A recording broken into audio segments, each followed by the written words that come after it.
I could hear their jaw hitting the desk. They were like, no, that did not happen. Like, oh my gosh, we are so sorry.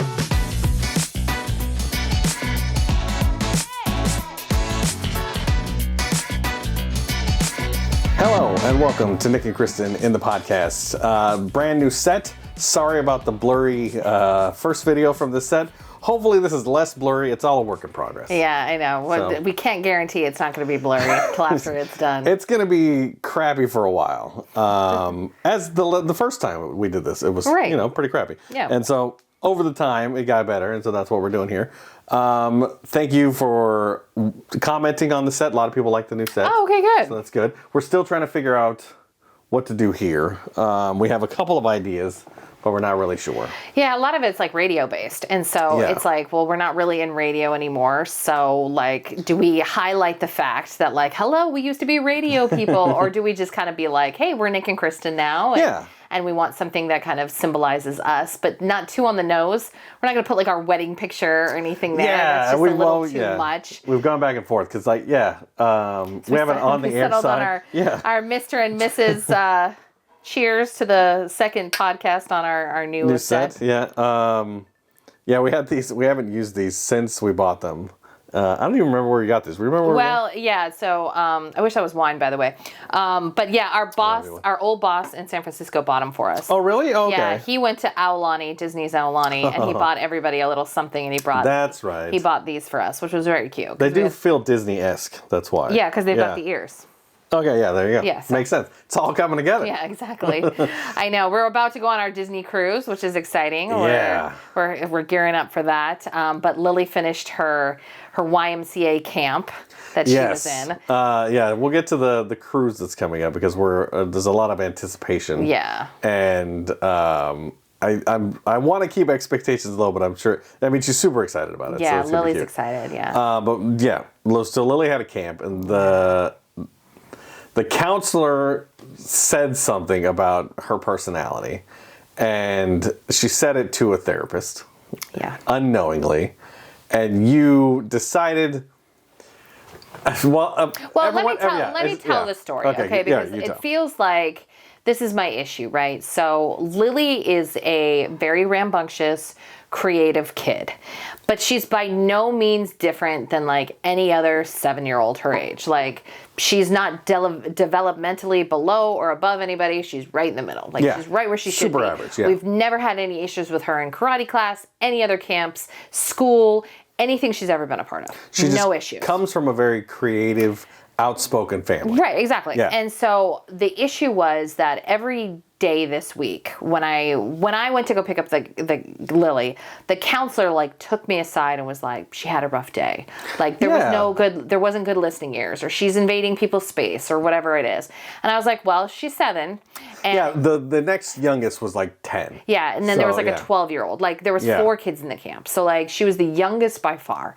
And I was like, so she's acting like a 7-year-old. And she even said she's acting like a normal 7-year-old. I'm like, exactly. Why are you trying to fit in with a bunch of kids? Yeah. But I was very much like, we had to talk about listening and being a helper and all this kind of stuff. And then I went back the next day and she kind of like rolled her eyes and she was like, listening ears were better, and she listed off another like rattle off things. I was like, this is so weird. It's not feeling like my kid. Yeah. And she came up to me and she goes, psh, psh, psh, psh, psh. And I was like, what? And so she's like, took me aside and I'll go, I can't hear you. And she goes, I am noticing tendencies in her. And she rattles off this mental health diagnosis. Yeah. And I'm sitting there and I'm like, I'm a therapist who doesn't diagnose this, but like I know the signs. I've studied this extensively, and I don't diagnose because I'm not a doctor. Yeah. I'm not a pediatrician. I'm not a psychotherapist. I'm not a psychiatrist. You need a doctorate or an MD to talk about this. And it wasn't like I have this problem as well. She's maybe take a look. Have you noticed this in her? No, she said, your daughter is this. Yeah. And I was like, wow, that's wildly inappropriate to say. And at the time I was just like, and then she was like, I hope I'm not rustling any feathers. And I just went, and I was like, get your stuff, kid, let's go. Yeah. worst person to tell this to me. Like, she had no idea I was a therapist. I was a family therapist. Yeah. Like, I work treat with kids all the time. Yeah. All the time. Yeah. And so I came home, I told you, and I was fired up. And I said, I'm going to do something about this. You said, no, you shouldn't do anything. If you had an issue with it, you should have addressed it with her. And I was like, I'm not addressing it with her. If anything, like, because, it's one of those things that she didn't say it in malice. She didn't say it to be harmful. She's not hurting the kids. It was very much a stupid thing to say. Like, I'll agree to that. So stupid. But it's also, like...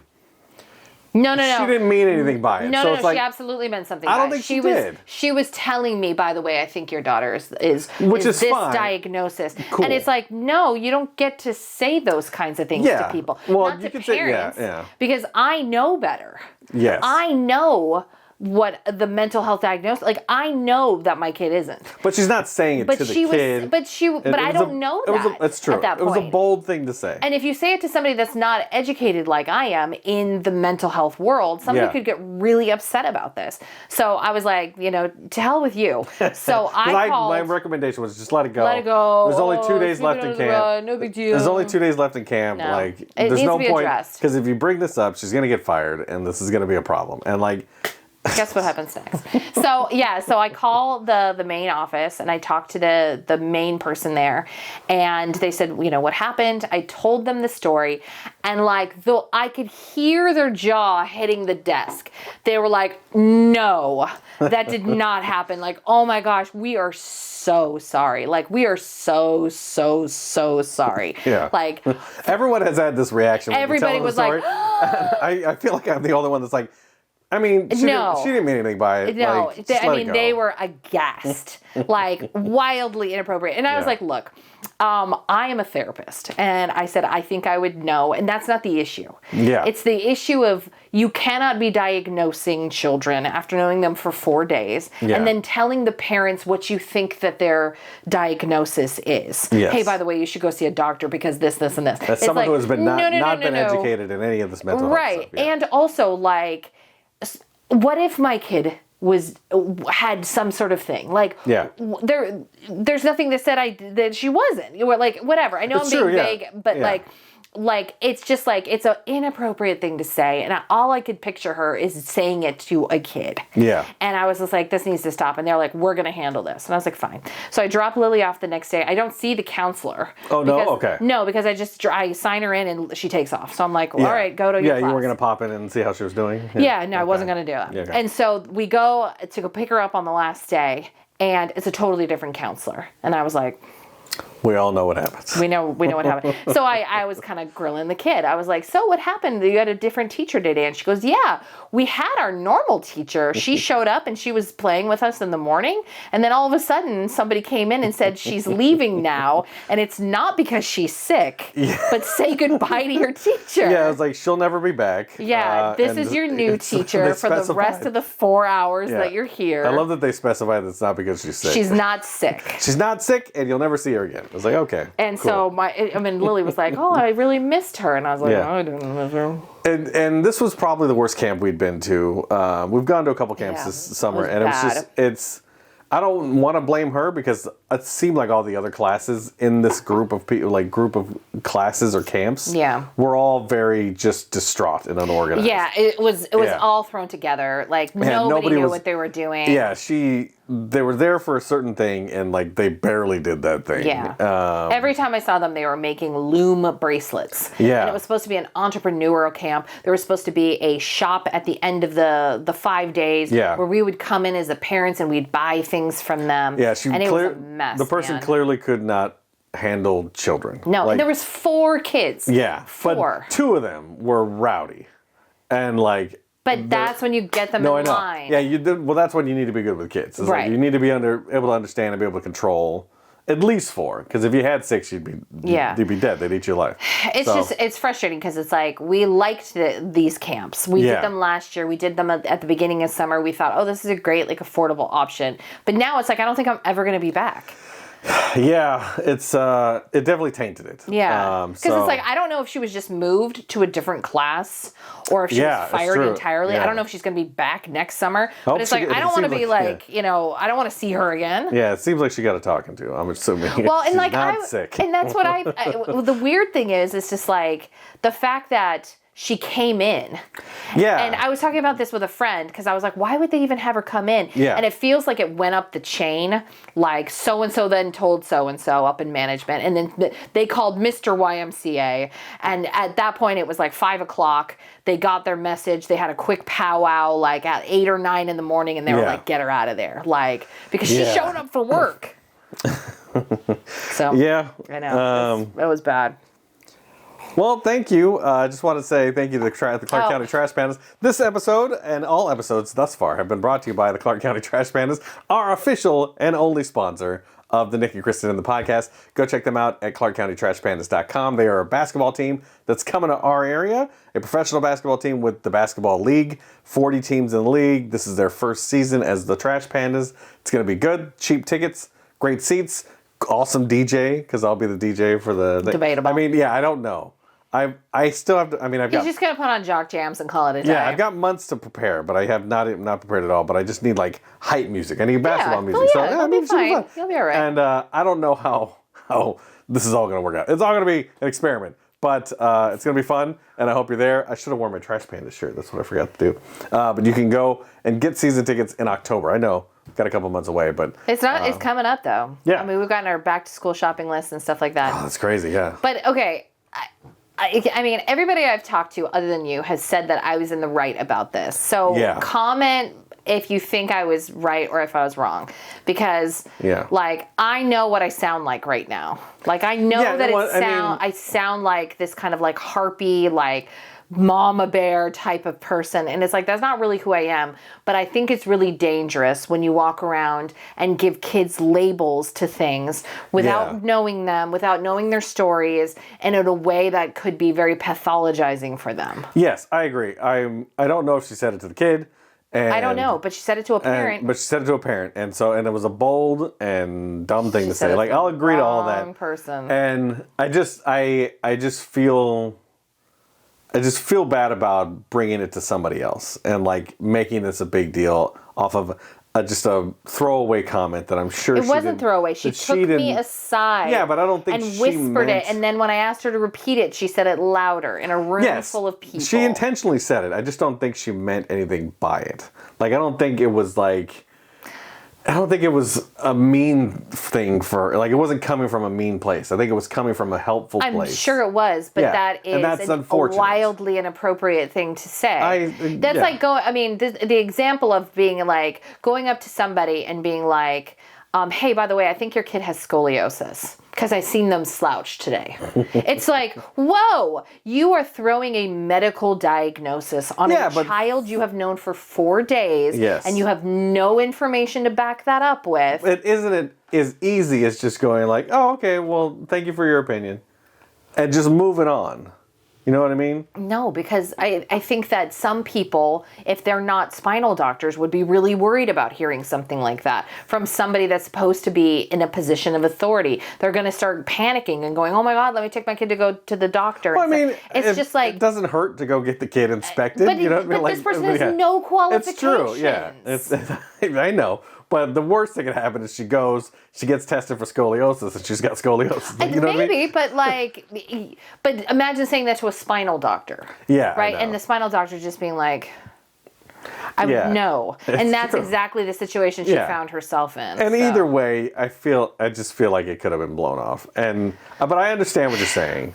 Like, okay, well, then I'm a jerk. No. I'm not calling you a jerk. Like I said, most people you've taught this to agree with you. Yeah. They've all gasped. And I feel like I've heard worse things. And so it's like, it would have been, if she'd have said it to me, I'd have been like, oh, okay, well, cool. And then never would have brought it up. And then I never would have heard about it. Because you never would have brought it to me. I probably wouldn't have forgot. Or I probably would have forgot. Like, case in point. Okay. Friend came over the weekend. Or bringing up old stuff. Yeah. Friend came over the weekend. Her daughter's playing with my kid. We're sitting on the couch having a chat. And she goes, oh my gosh, did Nick tell you what happened to me? And I went, no. she goes, what do you mean he didn't tell you what happened to me? And I said, I asked, hey, what'd you guys talk about? And Nick said, oh, just the same old stuff. And I said, how is she? And you're like, oh, she's good. She got stung by a yellow jacket and had such a severe reaction that her entire arm broke out into red. She had to sleep with ice packs on her arm for 3 days. And when I saw her a week later, it was still incredibly red and inflamed. Yeah. And at no point, and then you come home and you're like, oh, how's she doing? I go, oh my gosh, she still hurts from the yellow jacket. I go, oh, and you go, oh yeah. And I go, how come when I say, what are you guys talking about? Or how is she? Yeah. You're like, oh, nothing. She's same old, same old. I don't retain a lot. I don't. So I can't trust you as a valuable source of information. If you had gotten this information from the counselor, from the 10-minute drive from the YMCA to our house, you would have completely forgotten about it. Oh, 100%. And you never would have told me about it. It's just because it doesn't really affect me. It does. What do you mean? It's about your child. It's I know, but I don't. And then when I go, oh, did she have a good day? You'd be like, yeah, she had a good day. Yeah, but I know what I know, and I know what she's not, and I know what she is. We've done the research. I know, but can you tell me details about the day? Just because you don't agree with it doesn't mean you don't tell me what's going on. My focus is about what the kid did. So when you ask how was her day, I go, well, this is what she told me she did, and then. If I remember it, if it would have bothered me enough, then I would have brought it up to you, and then you would have done something about it. But yeah, it's little stuff, and yeah, we had a conversation when we were talking about our friend. I forgot about the wasp thing. It was a yellow jacket. It's the same thing. It's not. It is. It's incredibly painful. She said it was more painful than getting stung by a stingray. I know. She told me. I just yeah. It's what do I? You're not a bumbling idiot. I'm not. I just don't retain anything. Because I could ask you 1,000 things about Star Wars, and you would tell me in detail about every little thing. It's that it doesn't matter to you. Yeah, I didn't get stung by a yellow jacket. I know she did, and I'm like, oh man, that sucks. And that goes. That's as far as that goes. But then you're so shocked that you don't have any friends. It's because you don't invest. Yeah, you're not invested in other people's lives. The minute you came home and you're like, oh, how's she doing? I was like, oh my God, her arm's still all sore and everything like that. Yeah. Because I care about people. Yeah, you're a much better friend. We can all agree to that. Yeah, that's fine. I used to wonder why I don't have friends. And now I know. And that's fine. Because you don't care about anyone but yourself. It sure seems like it. I know. I'm not saying anything you don't know. So. Yeah, I care about you. And Barely. I'm just happy in my little world. I'm okay. But your little world is just you at this point. No, it's you, me, and Lily. I just want to hang out with you guys. And I can care about how your day is. And I care about her day. And then that's it. That's all I want to talk about. Fine. But and then when I think about the things that I want to talk about, I don't want to talk about them with anybody. So it's not even you. When I have Star Wars or I have things like this or bowling, I want to talk about it, but I don't want to talk about it with anybody else. I just want someone to sit and just listen. How fun. I know. And it's just because I know no one else is invested. And so I've just kind of And so that doesn't that doesn't take a little off the top for you, knowing that I'm just sitting here and you're just talking and you're no, I don't care if you engage. I'm used to you. Or ask any questions. I'm used to you not, because I talk to you just to get it out. When I'm talking about stuff. You should start journaling. Hurts my hand. But yeah, because there's things I broke down my lightsabers. Yeah. So these used to have blades that were permanently attached, and I broke them out, and I disassembled it, and then I did it, and I set it down. I was like, that was dope. I want to do more of that, and I had no one else to tell about that. And so when you came downstairs, I was like, good, look what I did. I know, and so I just need to get that out, and I feel like I would bore everyone else, and so I'm there's no point in having friends. No one else cares about the things that I care about. And so that's tough. And I've tried to expand the things that I care about, but I just don't care. All right, well, and then end up alone. I know, and no one to take care of you. I have decided I would like a bowling friend, though. Okay. Because that's an activity, and I think that's a guy thing. It's we bond over activities as men. And so, I want to find a guy. That's because you're emotionally stunted. Yes, it's because I want to find a guy. So I want to find a guy that I can bowl with that cares about the game that's not 75 years old. That's a tough ask. I know. I found some friends technically. They're Loves bowling. Yeah. Not 75. Yeah. We're talking a slim margin in that Venn diagram. I found 75-year-olds that love bowling and are cool, but like I got nothing to them. They're retired. And so I hang out with them occasionally. You don't want to talk to them about their grandkids? No. Okay. And so, yeah, I'd like a bowling friend that I bowl with, and then we could talk bowling. Applications for Bowling Pal are now open. I know. It's a very slim chance, but that's fine. All right. Well, thank you for joining the podcast. Yes. I know this is the most I talk to people all week, so. Pretty much. Yeah. But yeah, thank you for watching. Don't forget to like, subscribe, tell a friend. Figure out what we should put here. Like, do we just give us some suggestions and we'll AI it. Should rotate. Yeah, that's what I thought too. So we have a couple things, but congratulations on the second podcast. Oh yeah, thanks. Cheers. Yeah. And someday we'll fill this with something that's not water that I poured an hour ago. Yeah, I know. Seriously, it's all lukewarm. Thank you for watching.